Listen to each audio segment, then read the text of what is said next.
रात के 2 बज रहे थे। जोरों की बारिश हो रही थी। घना अंधेरा था।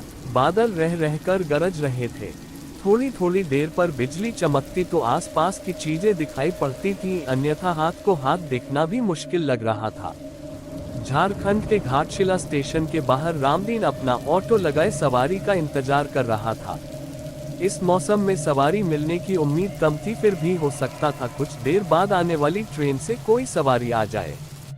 करीब 1 घंटे बाद ट्रेन आई। थोड़ी देर बाद बिजली चमकने पर एक 18-19 वर्ष की मॉडर्न सी लड़की कंधे पर एक बैग लटकाए बाहर निकलती दिखी। वह सीधे उसके ऑटो के पास पहुंची और मुस्सा बनी चलने को कहा। रामदीन ने कहा कि रात का वक्त है, इसलिए वहां चलने पर 500 रुपये लूंगा, नहीं तो 2-4 घंटे इंतजार कर लीजिए, सुबह 100 रुपये में ले चलूंगा। लड़की बोली, अभी 200 रुपये रखो, बाकी वहां पहुंच कर दूंगी, और ऑटो पर बैठ गई। रामदीन ने ऑटो बढ़ा दिया। करीब आधा घंटे बाद वह गंतव्य तक पहुंचा। एक माकन के बाहर लड़की ने गाड़ी रुकवाए और घर से पैसे लेने की बात कहकर अंदर चली गई। काफी देर तक वह नहीं लौटी तो रामदीन अकेले बैठे बैठे परेशान हो गया। उसने घर का दरवाजा खटखटाया। काफी देर बाद एक बूढ़े ने आंखें मलते हुए दरवाजा खोला। उसने पूछा, कौन हो तुम और इतनी रात को किस लिए आए हो?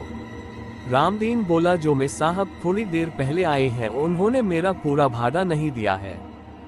बूढ़े ने आश्चर्य से उसकी ओर देखा। बोला, यहाँ तो कोई मैं साहब नहीं रहती, मैं अकेला रहता हूँ। रामदीन की नजर एक फोटो पर पड़ी। उसने कहा, यही मेम साहब तो आई थी, उन्हें स्टेशन से लेकर आया हूँ। बूढ़े ने उसे आश्चर्य से देखा, फिर बोला, इस लड़की को मरे 8 साल हो गए।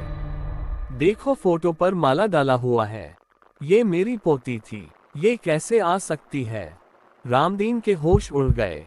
वह चुपचाप अपने ऑटो के पास पहुंचा। उसने देखा कि सीट पर 100 के 3 नोट रखे थे। उसने नोट जेब में रखा और वहां से बेतहाशा भागा। उस दिन से उसने रात में ऑटो चलाना छोड़ दिया।